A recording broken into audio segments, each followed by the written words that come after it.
At dinner, my grandson's simple gift uncovered a secret I never saw coming. True infidelity story. Sometimes the truth comes wrapped in the most innocent package. That's what happened to Margaret Sullivan on her 62nd birthday when her 7-year-old grandson handed her a crayon drawing that would shatter 40 years of marriage. Margaret lived in a quiet neighborhood in Portland, Maine, in a 2-story colonial house with blue shutters and a garden she tended every spring. She'd been married to Richard Sullivan for 4 decades, raised 2 children who'd given her 3 grandchildren, and believed she knew everything about her life. She thought her marriage was solid. She thought the hardest years were behind them. She thought retirement would bring them closer together now that Richard had finally left his accounting firm after 35 years. She was wrong about all of it. It was a Friday evening in late September, one of those perfect autumn nights when the air smells like fallen leaves and wood smoke. The temperature had dropped just enough to require a light sweater but wasn't cold enough to be uncomfortable. Margaret's daughter Laura had organized a family dinner at her house to celebrate Margaret's birthday. Nothing fancy or elaborate, just immediate family gathered around Laura's dining room table for home-cooked pot roast with roasted vegetables, mashed potatoes, and Margaret's favorite German chocolate cake that Laura had spent the afternoon baking from scratch. Richard sat beside Margaret in his usual spot. Their grown children Laura and David were there with their spouses, and the 3 grandchildren filled the room with their laughter and constant chatter and the beautiful chaos that only small children can create. It should have been a perfect evening. It almost was. Margaret had been feeling nostalgic all day. 62 years old. Where had the time gone? It felt like yesterday she was a young bride walking down the aisle toward Richard, both of them so young and full of dreams. Now she looked in the mirror and saw a woman with silver hair she'd stopped dyeing 2 years ago, laugh lines around her eyes, and age spots on her hands that no cream could fade. But she'd earned every line and every gray hair. She'd raised 2 good children. Built a comfortable life. Survived the normal ups and downs of any long marriage. The lean years when money was tight. The stressful years when teenagers tested every boundary. The sad years when they'd lost Richard's father and then her mother. Through it all, they'd stayed together. 40 years was an accomplishment in an age when half of marriages ended in divorce. She looked at Richard across the table and felt a wave of gratitude mixed with affection. He was 70 now, fully gray, a bit thicker around the middle than he'd been at 30, but still the man she'd chosen. He'd recently retired from his accounting firm after decades of tax seasons and long hours. They'd been planning to travel more now that he finally had time. Maine in summer was beautiful, but they'd talked about spending winters somewhere warm. Maybe Florida or Arizona. Maybe taking a cruise. They had time now. All the time in the world to finally enjoy the life they'd worked so hard to build. After dinner, after the dishes were cleared and the cake had been served and everyone had sung happy birthday slightly off-key, the grandchildren presented their gifts. This was Margaret's favorite part. She loved the thoughtfulness of children's gifts, the pure intention behind them. 10-year-old Sophie, David's daughter, gave her a framed photograph of the 2 of them together from last summer at the beach. Margaret hugging Sophie close, both of them laughing at something, the ocean behind them. It was a beautiful candid moment captured perfectly. 5-year-old Max, Laura's youngest, handed her a lumpy clay bowl he'd made in kindergarten. It was lopsided and painted in bright primary colors that clashed terribly, but Margaret loved it immediately. She could picture Max's little hands shaping the clay, his tongue probably sticking out in concentration the way it did when he was focused on something. Then 7-year-old Ethan, Laura's middle child, approached with a piece of paper folded carefully into quarters. Ethan was different from his siblings. Quieter. More observant. He noticed things other children missed. He thought deeply about the world in a way that sometimes surprised the adults around him. He was sensitive and artistic, always drawing pictures or building elaborate structures with blocks. Laura said his teachers called him an old soul. "I made you a picture, Grandma," Ethan said softly, holding out the folded paper with both hands like it was something precious. Margaret took it with a warm smile.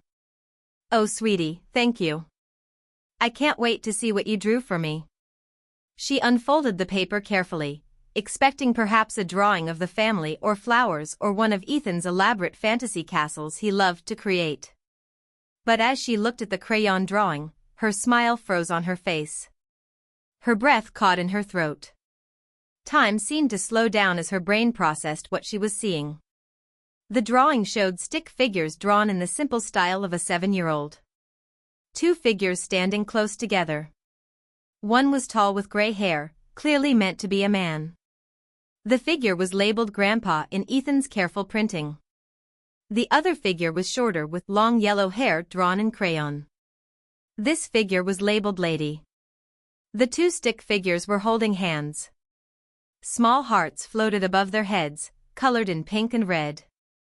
In the corner of the page, Ethan had written in his careful child's handwriting, letters still a bit wobbly but legible, Grandpa and his friend at the coffee shop. Margaret's heart started beating strangely, too fast and too hard. She felt dizzy suddenly, like the room was tilting. She looked up from the drawing to Ethan's innocent face. He was smiling, pleased with his gift, completely unaware that he'd just dropped a bomb into the middle of her birthday celebration. "Sweetie, what is this?" Margaret's voice came out strange, too tight, too high. "It's Grandpa and the pretty lady he meets every Tuesday," Ethan explained happily, proud to share what he'd seen. "I saw them when Mommy took me to get donuts last week. Remember, Mommy? We went to that shop near the library and I got the chocolate one with sprinkles. Grandpa was there with the lady at a table in the corner. They were sitting really close and holding hands across the table. Grandpa looked really happy. He was smiling at her a lot." The room went completely silent. The kind of silence that feels heavy and dangerous. Everyone was staring. Laura's face had gone completely pale, all color draining away in an instant. Her mouth opened but no sound came out. David looked confused, his eyes moving from the drawing to his father to his mother, trying to understand what was happening. Richard's expression was frozen in what looked like pure terror. His face was white as paper. His hands started trembling visibly. He couldn't seem to meet Margaret's eyes, staring instead at his plate like it was the most fascinating thing in the world. Laura found her voice first, though it came out strained and too loud. "Ethan, honey, why don't you go play with Sophie and Max in the living room? I think there are some new toys in the toy box you haven't seen yet. But I want to stay with Grandma now, Ethan.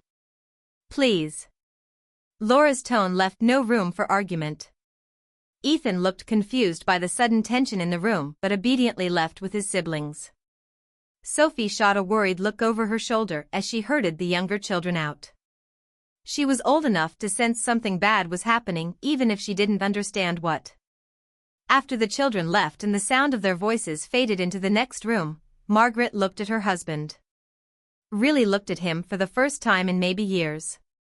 Richard's face was still white. His hands were trembling so badly he had to grip the edge of the table to steady them. A muscle in his jaw was twitching. He still couldn't meet her eyes. And in that moment, before he said a single word, Margaret knew. She knew with complete certainty that everything Ethan had drawn was true. Her husband was having an affair. "Richard?" Margaret's voice was remarkably calm despite the earthquake happening inside her chest, despite the fact that her entire world was crumbling around her. "Who is the woman in Ethan's drawing?" Richard opened his mouth but no sound came out. He closed it again. Opened it. Looked like a fish gasping for air. "Mom, maybe it's just a misunderstanding," David jumped in, his voice desperate to find a reasonable explanation. "Kids get confused about what they see. Maybe Dad was meeting with a client or a friend and Ethan misinterpreted." "Be quiet, David," Margaret said softly but firmly. She never took her eyes off Richard. "Richard. Answer me. Who is she?" The silence stretched out painfully. Everyone at the table was holding their breath. Laura had tears streaming down her face. Her husband Tom looked uncomfortable, like he wanted to be anywhere else. David's wife Ashley was staring at Richard with obvious disgust. Finally, Richard spoke. His voice was barely a whisper, so quiet they had to strain to hear it. Her name is Diane. Those 4 words detonated like a bomb. Laura gasped out loud and covered her mouth with her hand. David made a sound like he'd been punched. Tom and Ashley exchanged shocked looks. But Margaret sat perfectly still, unnaturally calm on the surface while inside she was screaming. How long? Her voice was steady but cold as ice. Margaret, I can explain, I didn't ask for an explanation. I asked how long. How long have you been seeing this woman? This Diane? Richard's shoulders sagged like all the air had gone out of him. He suddenly looked much older than 70. Ancient. Defeated. 3 years. 3 years. The words hung in the air like poison gas. 3 years of lies. 3 years of betrayal. 3 years of her husband living a double life while Margaret remained completely oblivious. The room erupted into chaos. Laura started crying harder, angry sobs that shook her whole body. David stood up so fast his chair fell backward, his face red with rage. 3 years? Dad, what the hell is wrong with you? David's voice was loud, furious. How could you do this to Mom? How could you do this to our family? David, please, I never meant, I don't want to hear it. David was shouting now. 3 years you've been cheating on Mom and lying to all of us. Everyone calm down, Tom tried to intervene, always the peacemaker. This isn't helping, but Margaret held up her hand and everyone fell silent immediately. When she spoke, her voice was quiet but carried absolute authority. I think Richard and I need to go home now. We need to have this conversation privately, not in front of all of you. Mom, you don't have to protect him, Laura said through her tears. I'm not protecting him. I'm protecting myself. I'm not going to fall apart in front of my children and grandchildren. Richard and I are leaving. Now. She stood up with dignity, collected her purse and the birthday gifts except for Ethan's drawing which she carefully folded and put in her pocket, and walked toward the door. Richard scrambled after her, looking terrified and guilty and caught. The drive home was silent and terrible. Richard gripped the steering wheel so tight his knuckles were white. His hands were shaking. Margaret stared straight ahead, not looking at him, her mind racing but her face perfectly calm. She felt like she was watching this happen to someone else. Like she was floating above her body observing this nightmare from a distance. When they got to their house, the house they'd bought 35 years ago with a mortgage that had taken them 25 years to pay off, the house where they'd raised their children and hosted countless holidays and built a lifetime of memories, Margaret walked straight to the living room and sat down on the couch. She placed her purse carefully beside her. Folded her hands in her lap. And waited. Richard followed her inside slowly, like a man walking to his execution. He stood in the doorway of the living room looking lost and scared and old. Sit down, Margaret said quietly. Not a request. A command. Richard sat in the armchair across from her. The same chair he'd sat in thousands of times to read the newspaper or watch television. But tonight, it felt like they were strangers in a strange room. Tell me everything, Margaret said, her voice still unnaturally calm. And don't you dare lie to me. Not anymore. I want the complete truth. How you met her. How long it's been going on. How far it's gone. Everything. Richard's face crumpled. Tears started streaming down his face but Margaret felt nothing. No sympathy. No urge to comfort him. She just waited. I met her at the community center 3 years ago, Richard began, his voice shaking. She'd just moved to the area. She was recently widowed, maybe 2 years before. She started coming to the Tuesday morning book club that I'd been attending. She was sitting alone the first day, looking lost and sad, and I felt bad for her. So I introduced myself during the coffee break. We talked about the book we were reading. Just friendly conversation. Nothing more. Go on. She kept coming back each week. We'd talk during breaks, sometimes for just a few minutes, sometimes longer. She was easy to talk to. Interesting. She'd traveled a lot with her late husband, had stories about places I'd never been. After a few months, I suggested we get coffee before book club one week. Just to talk more about the book without the time pressure. It seemed innocent. When did it stop being innocent? Richard wiped his eyes with the back of his hand. We started meeting for coffee every Tuesday morning whether book club was meeting or not. Just the two of us at the corner cafe downtown. It was still just friendship at first, Margaret. I swear it was. We talked about books and current events in our lives. She told me about her late husband and how lonely she was. I told her about work stress and retirement plans. It felt good to have someone to talk to about real things, not just household logistics. Those words cut into Margaret like a knife. So I'm boring?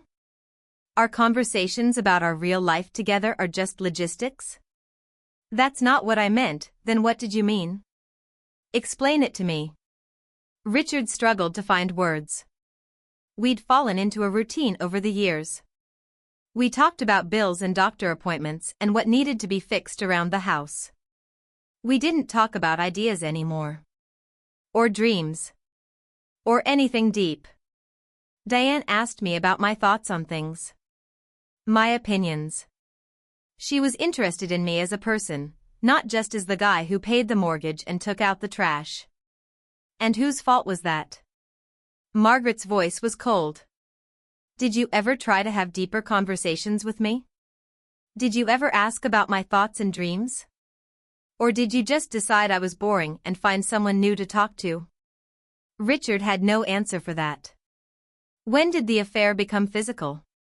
Margaret forced herself to ask the question even though she didn't want to know the answer. Richard's voice dropped to barely a whisper. About 2 years ago. We were having coffee one morning and she reached across the table and took my hand. Just held it. And I didn't pull away.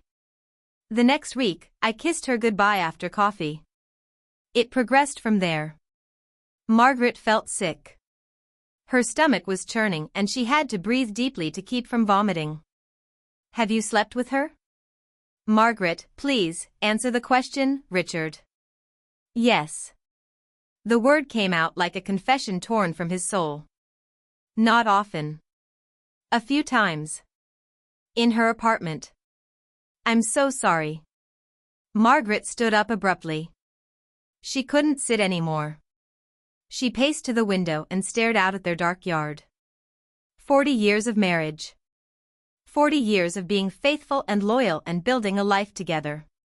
And he'd thrown it away for coffee and conversation and sex with someone new. Are you in love with her? Margaret asked. Without turning around. I care about her. But Margaret, I love you. You're my wife. My partner. The mother of my children. Nothing changes that. Margaret spun around, and for the first time, her calm facade cracked. Nothing changes that? Everything changes that. You've been lying to me for 3 years. Every Tuesday morning for 3 years, you've kissed me goodbye and gone off to spend time with another woman. You've shared things with her that should have been mine. You've touched her. You've been intimate with her. And you think nothing changes? Richard was openly sobbing now. I never meant to hurt you.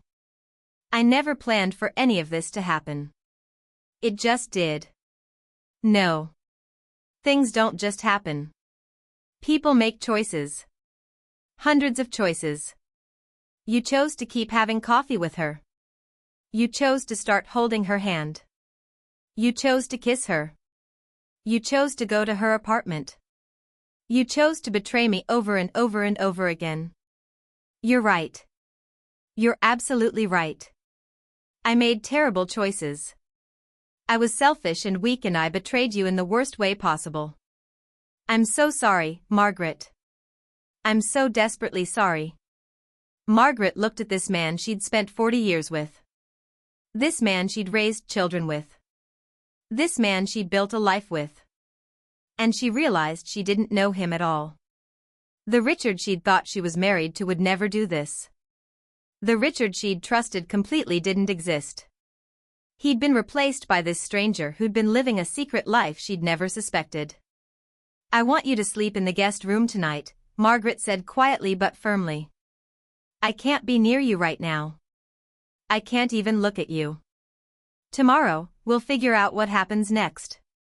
But tonight, I need you away from me. Richard nodded miserably. Whatever you need. Whatever you want. I'll do anything to make this right. I don't think you can make this right. I don't think there's any way back from this. But I need time to think without you in my space. Richard stood and walked toward the stairs, then paused. Margaret, I really do love you. That was never a lie. Get out of my sight. After he left, Margaret stood alone in the living room they'd shared for decades. She looked around at the furniture they'd picked out together. The photographs on the walls of their wedding day, their children's graduations, family vacations. The bookshelf filled with volumes they'd collected over a lifetime. The comfortable, familiar space that had always felt like home. Now it felt like a museum of lies. Margaret walked to the couch and finally let herself break down. The calm facade shattered completely. She curled up on the cushions and cried. Deep, wrenching sobs that came from somewhere primal and wounded. She cried for the marriage she'd thought she had. She cried for the trust that had been shattered beyond repair. She cried for 40 years that now felt tainted and questionable. She cried for the future she'd imagined that would never exist now. How had she not known? Were there signs she'd missed? She thought back over the past 3 years trying to identify clues.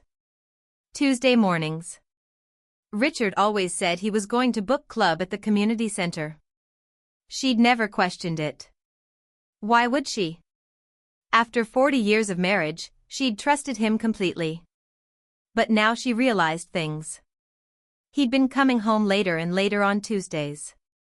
He'd started dressing better on those days, wearing nicer shirts, using cologne. He'd been happier lately, more energetic and engaged. She'd thought retirement was agreeing with him. She'd thought he was finally relaxing after decades of work stress. Instead, he'd been having an affair.